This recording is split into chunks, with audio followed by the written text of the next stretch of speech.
Look, let's head back now to The Australian because it's all about the voice once again during this parliamentary fortnight. Voice won't fill heritage law void is a headline on The Australian, and it continues to dominate Parliament. Despite not yet knowing when we're going to be voting on that referendum, our politicians are still thrashing out the finer details, or at least trying to. Not that they're getting any clarity, and neither are we. Today, in the House of Representatives, Deputy Liberal Leader Susan Ley asked Indigenous Affairs Minister Linda Burney this. The Minister has previously said that the Makarrata Commission's work is, and I quote, really code for treaty without saying it, end quote. Can the Minister explain this statement?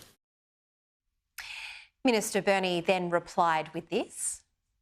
We support the Uluru Statement from the heart.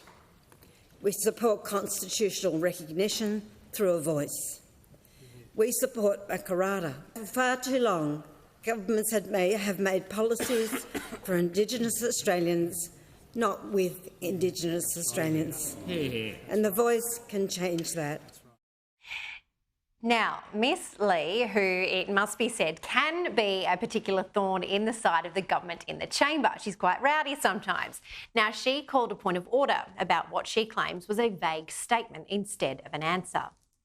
The question didn't mention the voice, Minister. The question asked you with respect to explain your previous statement that the Makarrata Commission is really code for treaty. She then requested to see the document or the script, which Minister Burney was seemingly reading from today. Leader of the House, Tony Burke, a stickler for procedure, denied the Coalition's request. I seek leave for the Minister to table the document from which she was reading. It can't be confidential, Mr Speaker, because she read from it word for word. The Deputy Leader of the Opposition framed that as seeking leave, so therefore leaves tonight. Now, this all came during the same sitting where Opposition Leader Peter Dutton was also seeking clarifications.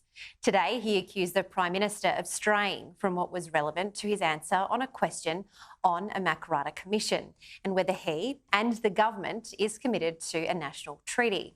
Anthony Albanese responded, saying the issue of a treaty has been around for a long time, ever since, apparently, the Hawke years.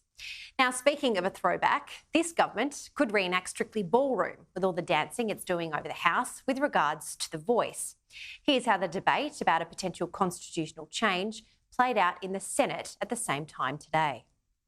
Scott Morrison's leftovers are still continuing his legacy. Where is the coalition whenever this country needs leadership? You're in the dirt, as always. And as I said, it's still dominating the headlines. On the front of The Australian tomorrow, referendum, the best chance to shape treaty is the headline.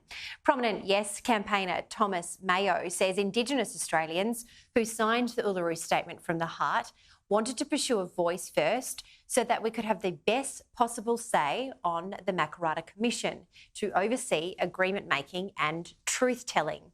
This is the problem, isn't it, Kel? There seems to be a lot of new buzzwords that are thrown around, which seemingly every parliamentary fortnight, where there's either treaty, there's either truth-telling, there's either Makarrata. And I think, broadly, Australians are getting quite confused because I can tell you, this nuffy right here, it certainly is.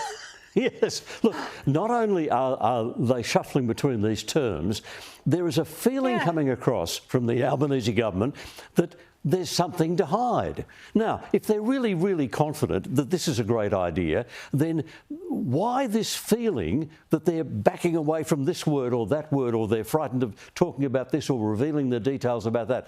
I think that's what puts the ordinary public off.